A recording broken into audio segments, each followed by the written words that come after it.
કચ્છ જિલ્લાના લખપત તાલુકામાં જ્યારે બાર મૃત્યુ આજ સંદિગ્ધ રીતે નિમોનિયાથી થઈ રહ્યા છે, ત્યારે હજી સુધી જે સાચા કારણો છે એ સાચા કારણો સરકાર બહાર નથી લાવી પાઈ અને ઘોર નિંદ્રામાં જ્યારે સરકાર છે ત્યારે સરકારને વિનંતી કરવા માંગી છીએ કે તાત્કાલિક ધોરણે તપાસ થવી જોઈએ અને આનું સાચું કારણ બહાર આવવું જોઈએ. આજ લખપત તાલુકો જે છેવાડાનો તાલુકો છે, ત્યાં કને ભુજ આવતા પણ 100 કિલોમીટર થાય, ત્યારે ત્યાં કને જે આરોગ્યની વ્યવસ્થા છે એ દુરુસ્ત થવી જોઈએ. આજે એક જ માત્ર ડૉક્ટર ત્યાંની PHC સેન્ટરમાં છે, ત્યારે ત્યાં કને નર્સિંગ સ્ટાફ અને ડૉક્ટરો વધારે મૂકી અને આના જે લોક અસરગ્રસ્ત છે એમને આઇસોલેશનમાં રાખી અને તાત્કાલિક ધોરણે આ જે બીમારી છે એ બીમારી આનું નિરાકરણ આવે એવી સરકાર તરફની વિનંતી કરીએ છીએ. કેટલા મૃત્યુ નોંધાયા અને મૃત્યુના કારણો જાણવા માટે વિભાગ દ્વારા રાજકોટ PDU અને અદાણી કોલેજમાંથી નિષ્ણાતોની ટીમ મોકલવામાં આવી છે, જેમાં મેડિસિન, PSM, માઇક્રોબાયોલોજી, બાળ રોગ નિષ્ણાત વગેરેના એક્સપર્ટોની ટીમ જઈ અને ત્યાંથી સમગ્ર સર્વેલન્સ કરી અને ત્યાંની માહિતી લઈ અને આ બાબતે આ મૃત્યુ થવાના કારણો જાણી અને એ રિપોર્ટ એ રાજ્ય સરકારને 2 દિવસમાં એ લોકો કરવાના છે. આગામી સમયમાં આવી બીમારી સામે આપણે કેવા પગલાં ભરીશું?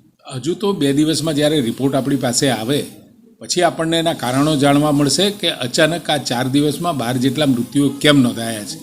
એના માટેના જરૂરી આવશ્યક પગલાં વિભાગ દ્વારા, આરોગ્ય વિભાગ દ્વારા ચોક્કસ લઈ અને એ બાબતનું સંજ્ઞાન લઈ અને આગામી સમયમાં એ પ્રકારના મૃત્યુ ન નોંધાય અને એ પ્રકારના લક્ષણો દેખાય તો તરત જ એમાં રાજ્ય સરકાર કામગીરી કરશે અને આરોગ્ય વિભાગ ચોક્કસથી એની માહિતી લઈ અને જરૂરી અસરગ્રસ્ત વિસ્તારોમાં એ બાબતોની કામગીરી કરશે. અત્યારે વરસાદ પછી જે અબડાસા લખપતમાં જે લોકોનું મરણ થયું છે, ખૂબ જ દુઃખદ પ્રશ્ન કહેવાય અને બહુ ગંભીર કહેવાય. આપણે ખૂબ જ દુઃખ છે, પરંતુ એવી કોઈ વાયરસ કે કોઈ બીમારી આવી પડી હોય જેમ એક જ રોગના લીધે કોઈ ગુજરી ગયું એવું નથી. અલગ અલગ બધાને બીમારીના લીધે એ બધા તાવથી, કોઈ મેલેરિયા, કોઈ કેન્સરના લીધે, કોઈ પડી ગયાના લીધે, એટલે આ રીતે બધા અલગ અલગ મરણ થયા છે. પરંતુ એ મરણ થયા પછી કે દાખલ થયા જે અમને જાણકારી મળી એ પ્રમાણે અમે આરોગ્યમાં બધાને જાણ કરી, પ્રાંત લેવલે મિટિંગ કરી, કલેક્ટર લેવલે મિટિંગ કરાવી અને તાત્કાલિક આનું સારવાર થાય અને મૂળ વસ્તુ શું છે એની જાણવા માટે પૂરી અમે કોશિશ કરેલી છે.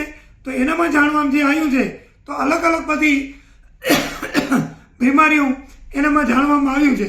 છતાં પણ આપણે ક્યાં બેદરકારી નથી રાખતા.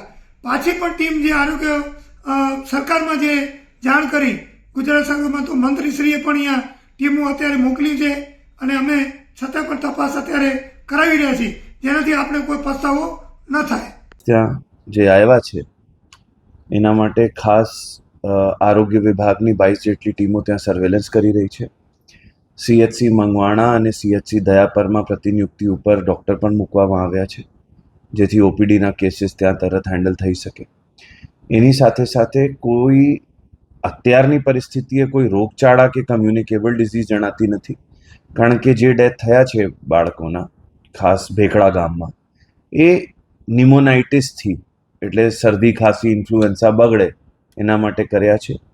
ડેથ એક જત કમ્યુનિટીમાં જ જોવા મળ્યા છે, એટલે ક્યાંય ના ક્યાંય કદાચ એનિમલનો કોઈ કન્ટેમિનેશન રૂલ આઉટ કરવા માટે અહીંયાથી પશુપાલનની ટીમે ગઈ છે. H1N1 એટલે સ્વાઇન ફ્લૂના સેમ્પલ બધા લઈ લેવામાં આવ્યા છે. એના પરિવારજનોના જે સેમ્પલ હતા એ ક્રિમિયન કોંગો ફીવર, H1N1 પણ રૂલ આઉટ કરવા માટે લઈ લેવામાં આવ્યા છે. પ્રાથમિક દૃષ્ટિએ ઇન્ફ્લુએન્ઝાની અસર હોય એવું જણાઈ આવ્યું છે, નિમોનિયાની અસર હોય, પણ ડેન્ગ્યુથી માંડીને બધા ટેસ્ટ પણ ત્યાં કરી લેવામાં આવ્યા છે, સર્વેલન્સ કરવામાં આવી રહી છે. સાથે સાથે ખાસ કરીને આજુબાજુના જે એરિયા છે, જેમાં સાંદ્રો વાણ છે, ભારા વાણ છે કે ભેખડો છે, જે ગામ છે એ બધી જગ્યા સેમ્પલ અત્યારે લેવામાં આવ્યા છે. સાથે સાથે સ્ટેટ આરોગ્ય વિભાગના સતત લાયઝનમાં અમે છીએ, એટલે રાજકોટ તરફથી એક RRT team, rapid response team અત્યારે પહોંચવામાં છે. સાથે સાથે સ્ટેટની RRT જેને કહીએ છીએ, જેને સ્ટેટ રેપિડ રિસ્પોન્સ ટીમ, જેમાં સ્ટેટ લેવલના એપિડેમોલોજિસ્ટ વગેરે હોય છે, એ પણ અત્યારે લખપત તરફ જઈ રહ્યા છે.